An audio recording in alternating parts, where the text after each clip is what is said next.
در دره‌های پروان اتفاقی افتاد که چنگیزخان را به خشم آورد. ارتشی که تمام دنیا را فتح کرده بود شکست خورد. نه در چین، نه در ایران، بلکه در افغانستان.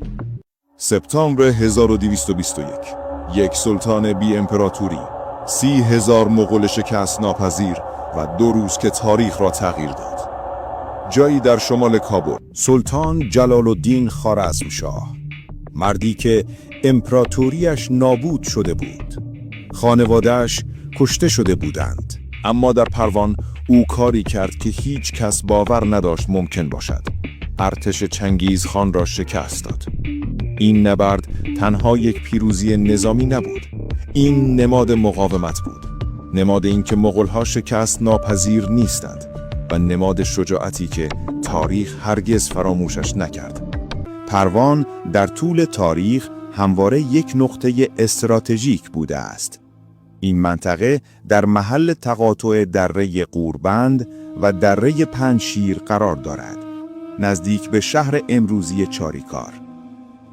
در سال 329 پیش از میلاد، اسکندر مقدونی شهری در این منطقه بنا کرد که آن را اسکندریه قفقاز نامید. این شهر یکی از شهرهایی بود که اسکندر در طول فتوحات خود ساخت. در قرن 7 میلادی مسلمانان عرب این منطقه را فتح کردند. در سال 792 میلادی پروان تحت حاکمیت اسلامی قرار گرفت. از آن زمان این منطقه همواره بخشی از تاریخ اسلامی افغانستان بوده است. در قرن 9 میلادی راهب بودایی چینی شوانگزانگ بین سالهای 629 تا 645 میلادی از بامیان و کاپیسای باستانی یعنی استان پروان امروزی بازدید کرد و مجسمه‌های بودا را توصیف کرد. این نشان می‌دهد که پروان در آن زمان یک مرکز فرهنگی و مذهبی مهم بود. اما شهرت واقعی پروان مربوط به سال 1221 است، سالی که این دره تبدیل به صحنه یکی از مهمترین نبردهای تاریخ شد، نبردی که ارتش چنگیزخان را شکست داد. و در دوران معاصر پروان میزبان پایگاه هوایی بگرام بود، یکی از بزرگترین پایگاه‌های نظامی آمریکا در افغانستان تا سال 2021. پروان نه تنها یک استان است، بلکه یک دروازه تاریخی است که همواره در مسیر فاتحان و امپراتوری‌ها قرار داشته و در سال 1221 این دروازه تبدیل به میدان جنگ شد. برای درک نبرد پروان باید ابتدا بدانیم که سلطان جلال الدین خوارزمشاه چه کسی بود و چطور به این نقطه رسید. امپراتوری خوارزمشاهیان یکی از قدرتمندترین امپراتوری‌های قرن 13 میلادی بود. این امپراتوری بخش‌های وسیعی از آسیای مرکزی، افغانستان و ایران را تحت کنترل داشت. پدر جلال الدین محمد دوم خوارزمشاه با چنگیزخان درگیر شد. در سال 1218 چنگیزخان کاروانی تجاری به خوارزم فرستاد، اما فرماندار اترار این کاروان را دزد خواند و همه را اعدام کرد. چنگیزخان سفیران فرستاد تا اعتراض کند، اما محمد خوارزمشاه آنها را توهین کرد و یکی را کشت. این اهانت چنگیزخان را به خشم آورد. در سال 1219 او با ارتش عظیمی به خوارزم حمله کرد. شهرهای بزرگ یکی پس از دیگری سقوط کردند: بخارا، سمرقند، مرو، نیشابور، هرات. کشتارها وحشتناک بود. محمد خوارزمشاه فرار کرد و در یک جزیره در دریای خزر در سال 1220 یا 1221 درگذشت. پسرش جلال الدین عنوان خوارزمشاه را به عهده گرفت و به سمت شرق سفر کرد. او چندین بار از مغول‌ها فرار کرد و به غزنی رسید. در آنجا شروع به جمع‌آوری نیروی بزرگی کرد. جلال الدین مردی شجاع و نظامی باهوش بود. او می‌دانست که مغول‌ها شکست ناپذیر به نظر می‌رسند، اما او باور داشت که می‌تواند آنها را شکست دهد. او به یک گروه مغول حمله کرد و آنها را شکست داد. این پیروزی کوچک چنگیزخان را خشمگین کرد. او تصمیم گرفت که جلال الدین را برای همیشه نابود کند. جلال الدین به سمت هندوکش عقب نشینی کرد و شروع به جمع آوری نیروهای بیشتری کرد و در پروان او آماده شد تا با سرنوشت روبرو شود. پس از حمله جلال الدین به گروه مغول، چنگیزخان تصمیم گرفت که این شورش را سرکوب کند. او شیگی قووتوقو، پسرخوانده‌اش و یکی از فرماندهان مورد اعتمادش را با ارتشی متشکل از 30,000 نفر فرستاد تا جلال الدین را شکار کند. شیگی یکی از نزدیکترین افراد به چنگیزخان بود.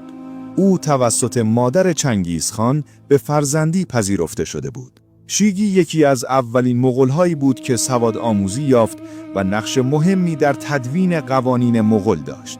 او یک مدیر ممتاز در شمال چین بود. اما حالا او فرمانده یک ارتش بزرگ بود که قرار بود جلال الدین را نابود کند. شیگی فکر می‌کرد که این کار آسان خواهد بود.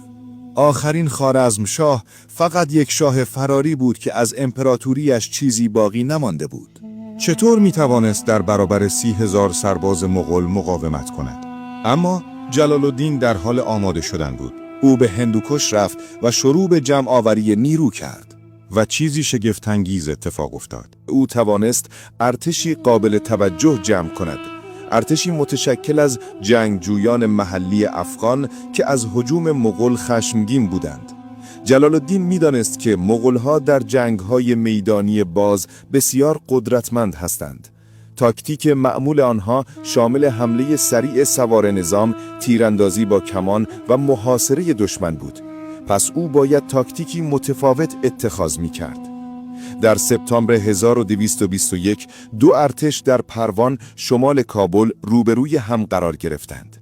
چنگیزخان در آن زمان در جای دیگری بود و به شیگی اعتماد کرده بود که این کار را انجام دهد. شیگی با اطمینان کامل به میدان جنگ آمد.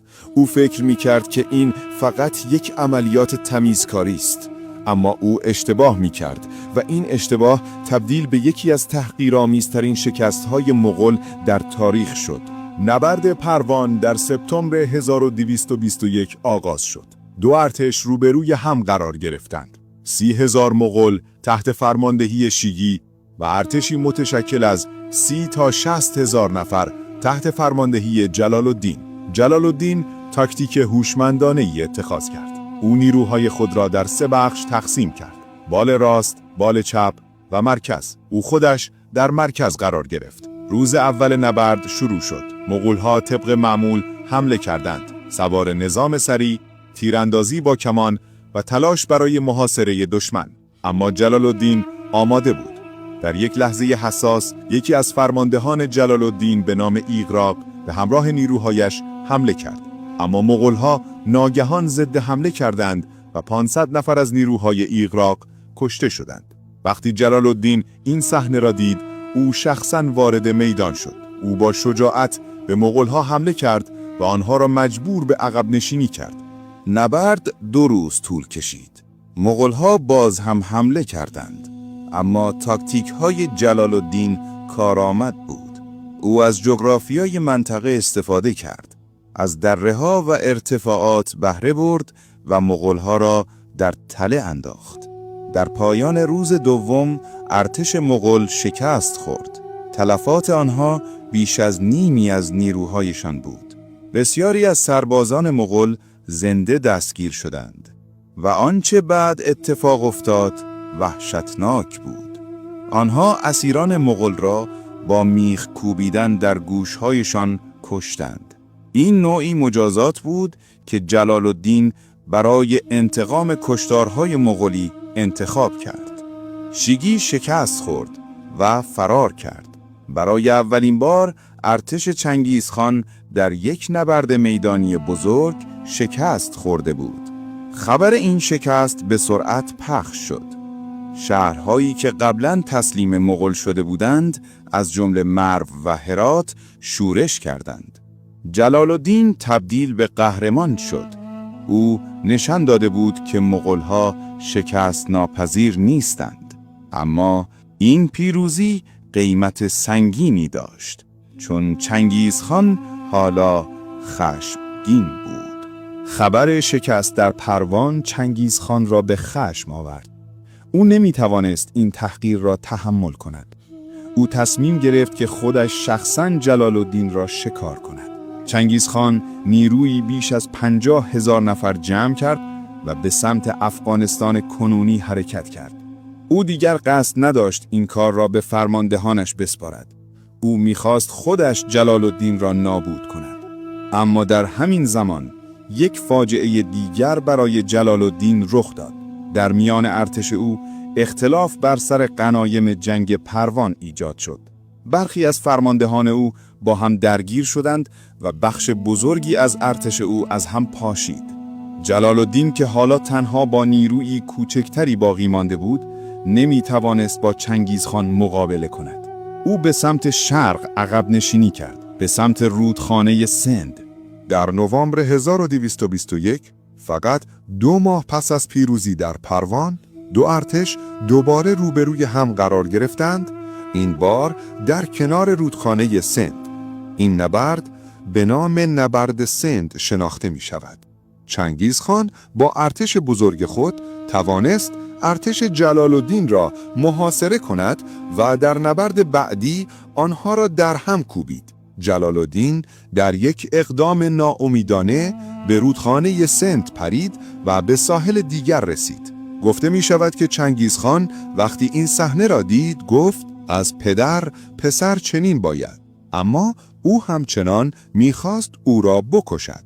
جلال الدین از رودخانه عبور کرد و فرار کرد. او بعدها سعی کرد دولت‌های کوتاه مدتی بسازد، اما او هرگز نتوانست امپراتوری پدرش را بازسازی کند. در نهایت جلال الدین در 1231 میلادی در کردستان کشته شد. جلال الدین خوارزمشاه در پروان کاری کرد که هیچ کس انتظارش را نداشت. او ارتش چنگیزخان را شکست داد. این تنها شکست بزرگ مغول‌ها در آن دوران بود. پروان همچنان در شمال کابل قرار دارد.